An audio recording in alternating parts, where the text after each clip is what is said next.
नमो बुद्धाय, जय भीम। मित्रों, मैं अपने वीडियोस के लिए जिन किताबों से ये जानकारी लेता हूँ उन किताबों की लिंक आपको यहाँ पर मिलेगी। यहाँ पर क्लिक करके आप सीधे फ्लिपकार्ट से इन किताबों को मंगवा सकते हैं। डिस्काउंट में ये आपको किताबें मिलेंगी।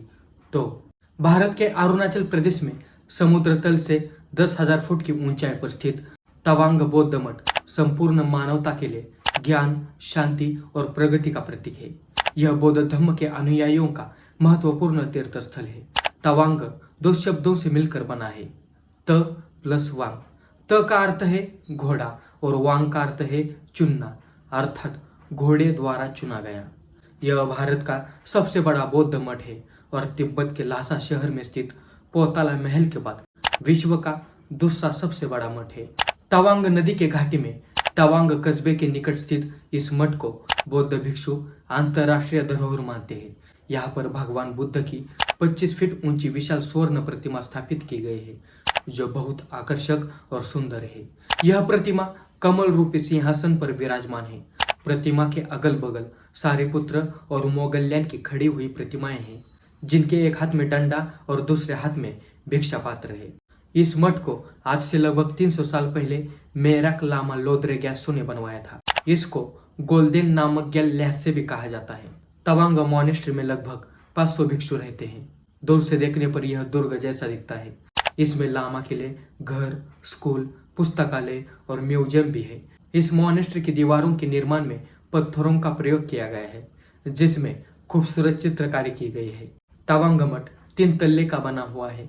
यहाँ पर लगभग पूरे वर्ष सर्दी रहती है और बर्फ गिरती रहती है। तवांग की इस धरती को छुपा हुआ स्वर्ग भी कहा जाता है।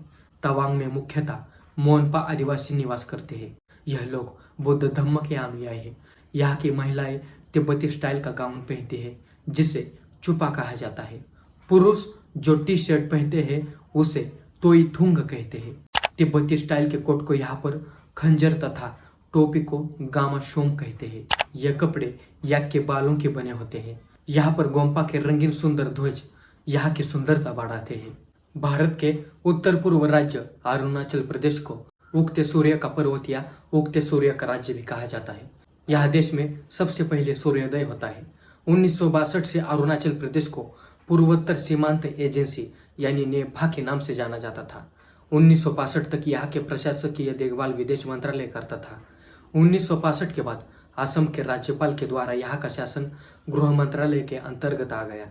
1972 में अरुणाचल प्रदेश को केंद्र शासित प्रदेश बनाया गया और इसका नाम अरुणाचल प्रदेश किया गया। 20 फरवरी 1987 को यह भारतीय संघ का 24वां राज्य बना। आज से लगभग 65 साल पहले 1959 में तिब्बत से भागकर दलाई लामा ने भारत में शरण लिया था। तब से वे निरंतर भारत में रह रहे हैं। उस समय चीन में मोआ सुतुंग का शासन था, यानी माओ का शासन था। 17 मार्च 1959 को दलाई लामा पैदल ही तिब्बत की राजधानी लासा से निकले थे और 15 दिन की कठिन यात्रा कर 31 मार्च 1959 को वे भारतीय सीमा में दाखिल हुए थे। 1989 में दलाई लामा को शांति का नोबेल पुरस्कार मिल चुका है। 20 फरवरी 1987 को यह भारतीय संघ का 24वां राज्य बना। वर्तमान समय में यहाँ पर 16 जिले हैं। एक सदनीय विधानसभा है जिसकी सदस्य संख्या 60 है। यहाँ पर लोकसभा की 2 सीटें तथा राज्यसभा की 1 सीट है। अरुणाचल प्रदेश की राजधानी ईटानगर में खूबसूरत बौद्ध विहार है। विहार का निर्माण तिब्बती शैली में किया गया है। यही विहार परिसर में जवाहरलाल नेहरू संग्रहालय है। मित्रों, आपको यह वीडियो कैसा लगा कमेंट करके जरूर बताना। चैनल को अभी तक सब्सक्राइब नहीं किया है तो जरूर सब्सक्राइब करें। ज्वाइन बटन और थैंक्स बटन के जरिए आप इस चैनल के सदस्य बन सकते हैं। चलो मिलते हैं अगले वीडियो में। जय भीम।